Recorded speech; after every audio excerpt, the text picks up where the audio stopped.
Restons dans cet élan pour parler d'un autre volet environnemental et c'est dans Focus.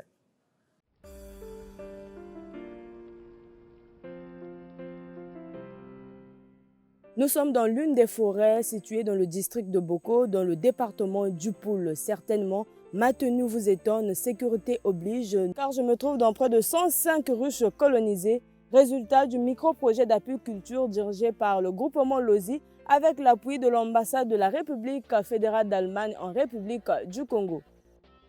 Dans le cadre du suivi du projet d'apiculture exécuté par le groupement agropastoral LOSI, l'ambassadeur de la République fédérale d'Allemagne en République du Congo, Wolfgang Klapper, et ses collaborateurs ont effectué une visite de terrain le 22 mai 2025 dans les différentes forêts à Boko qui abritent les ruches colonisées. On y trouve justement une colonie d'abeilles qui produit déjà du miel. Des ruches colonisées reparties sur 3 sites, notamment à Boko Centre, avec une forte implication des apiculteurs locaux. On est aussi impressionné par le professionnalisme de ce groupement qui a aussi utilisé le fonds pour acheter de l'équipement nécessaire pour mettre en œuvre ce projet d'apiculture.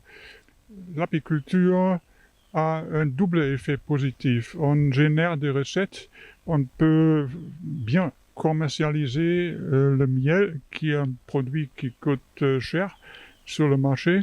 Et en même temps, on contribue à la protection des forêts. Les abeilles ont les fonctions en tant que gardiens des forêts.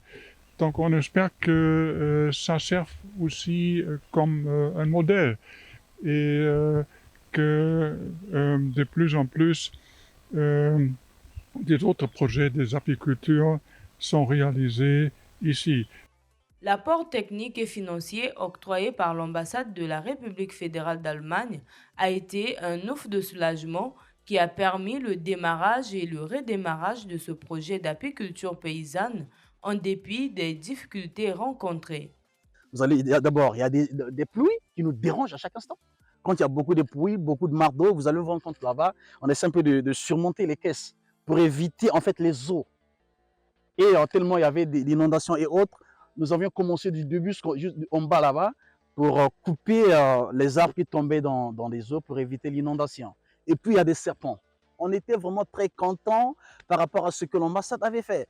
Pour redonner encore l'espoir et montrer notre motivation de travail à l'ambassade, bon, on a fait l'échantillon. Nous sommes très contents, nous sommes très très contents. Ce projet d'apiculture porté par le groupement agropastoral LOSI contribue également à la diversification de l'économie de la localité avec bien d'autres cultures à travers le maraîchage. Il produit à la fois des légumes, des fruits et du manioc.